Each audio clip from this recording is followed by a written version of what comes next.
محبت و ہمدردی. میں پھر دوہرا رہا ہوں, محبت اور ہمدردی. ہمارے ہاں ایک ہوتا تھا ہمدرد دواخانہ, تو میں مزاحاً اپنے دوستوں کو کہتا ہوں کہ مسلمان کو ہمدرد دواخانہ ہونا چاہیے. مجھے اگر رات کو کوئی 2 بجے بھی کال کرے یا میسج کرے تو میں اگر اس کا جواب مجھے دینا ہوگا تو میں اچھی طرح بات کروں گا. یہ نہیں کہوں گا کہ آپ نے رات کو 2 بجے کال کیوں کر لی. ہمدرد دواخانہ بننا یہ بہت اچھی بات ہے. آقا کریم صلی اللہ علیہ وسلم نے جو فکر عطا فرمائی اس میں مسلمانوں کا آپس میں ہمدرد ہونا ہے. قرآن کی وہ آیہ مبارکہ میرے ذہن میں آ رہی ہے جس میں اللہ کریم نے ارشاد فرمایا کہ رحماء بینہم, کہ جو ایمان والے ہیں ان کو تو دیکھے گا رحماء بینہم, وہ آپس میں رحم کرنے والے ہوں گے. تو ہمارے دلوں میں دوسرے کے لیے ہمدردی کا جذبہ ہو, صرف اپنی تنظیم والوں کے لیے نہیں, صرف اپنی خانقاہ والوں کے لیے نہیں, صرف اپنے پیر بھائیوں کے لیے نو, اپنے ادارے والوں کے لیے نو, اپنی صرف کمیونٹی کے لیے نہیں, بلکہ کس کے لیے؟ کل امت مسلمہ کے لیے. آج ہمارے سامنے غزہ کی صورتحال ہے. اگر مسلمان اپنے دل میں اس درد کو, اس تکلیف کو, اس رنج و الم کو محسوس نہیں کرتا تو اسے غور کرنا چاہیے کہ اس کا مزاج اور اس کی فطرت, ظاہری طور پر فطرت ثانیہ جسے ہم کہتے ہیں سیکنڈ نیچر, وہ خراب ہو چکی ہے. ہمیں حکم دیا گیا ہم آپس میں ایک دوسرے کے ساتھ رحم کریں اور آپس میں ایک دوسرے کے ہمدرد ہوں. ایک حدیث مبارکہ میں آقا کریم صلی اللہ علیہ وسلم نے فرمایا کہ تر المؤمنین فی تراحمہم و توادہم کمثل الجسد, تو دیکھے گا آپس کے پیار, آپس کی محبت میں ایمان والوں کو ایک جسم کی طرح. ان اشتکا عینہ اشتکا راسہ, اشتکا راسہ اشتکا کلہ, کہ اگر اس کی آنکھ میں درد ہو تو سر بھی اس کی شکایت کرتا ہے, سر میں درد ہو تو پورا بدن اس کی شکایت کرتا ہے, یعنی بے چین ہو جاتا ہے. سر یہ نہیں کہتا کہ آنکھ کا مسئلہ ہے وہ جانے, آنکھ یہ نہیں کہتی کہ ہاتھ کا مسئلہ ہے وہ جانے, پوری باڈی جو ہے اس کے درد کو محسوس کرتی ہے.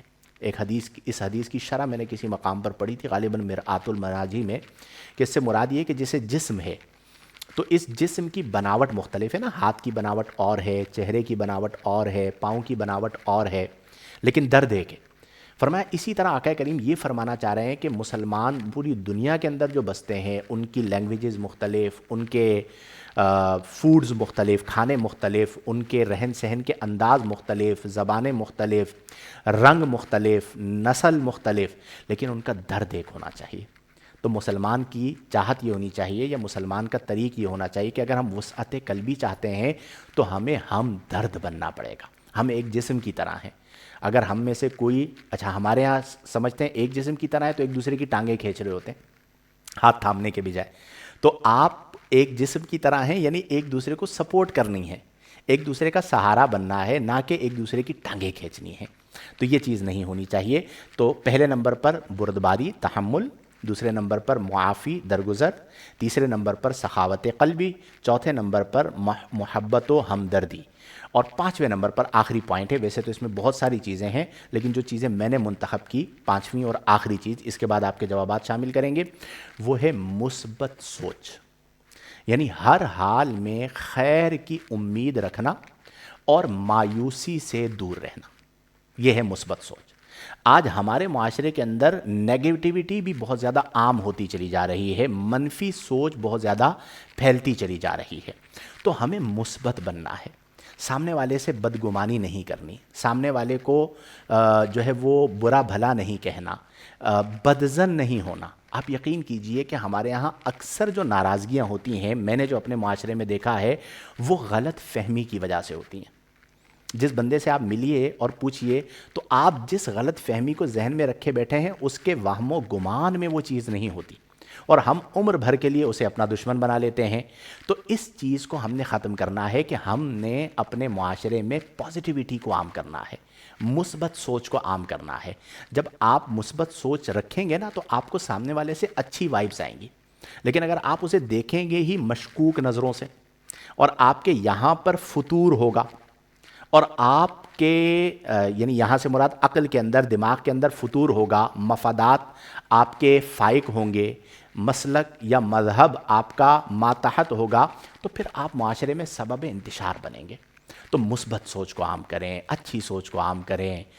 وہ کہا جاتا ہے نا کہ میرا پیغام ہے محبت جہاں تک پہنچے، تو ہمیں تو محبت کو عام کرنا ہے، بشرو کا مصداق بننا ہے کہ اپنے معاشرے میں محبتوں کو عام کرو، ولا تنفرو، اور اپنے معاشرے میں نفرتوں کو عام نہ کرو۔ تو اس لیے میرے پیارے دوستوں، میرے پیارے بھائیوں، اس رمضان المبارک اپنی سوچ کو، اپنی فکر کو بدلیے اور کوشش کیجئے کہ ہم نے انشاءاللہ الجلیل اپنے معاشرے میں بہتری کے لیے اپنا کردار ادا کرنا ہے، اور انشاءاللہ الجلیل ایک وقت آئے گا کہ ہمارے معاشرے میں بہتری آ جائے گی۔ اللہ تبارک و تعالی ہمیں وسعت قلبی عطا فرمائے، اس کے لیے اللہ ہمیں تحمل یعنی بردباری عطا فرمائے، اللہ تعالی ہمیں عفو درگزر کرنے والا بنائے، اللہ تبارک و تعالی ہمیں سخی القلب بنائے، یعنی ہمارے دل میں سخاوت موجود ہو، ہر طرح کے اعتبار سے، مالی اعتبار سے بھی، تعریف کے اعتبار سے بھی، علم کے اعتبار سے بھی، علم میں بھی بخیل نہ ہو۔ بعض لوگ علم کو چھپا کے رکھتے ہیں کہ یہ والا نقطہ جو ہے نا، یہ میں نے بیان کرنا ہے، اس کو بتا دوں گا تو یہ بیان کر دے گا۔ اللہ تعالیٰ آپ کو اور عطا فرمائے گا، اللہ کے خزانوں میں کمی نہیں ہے۔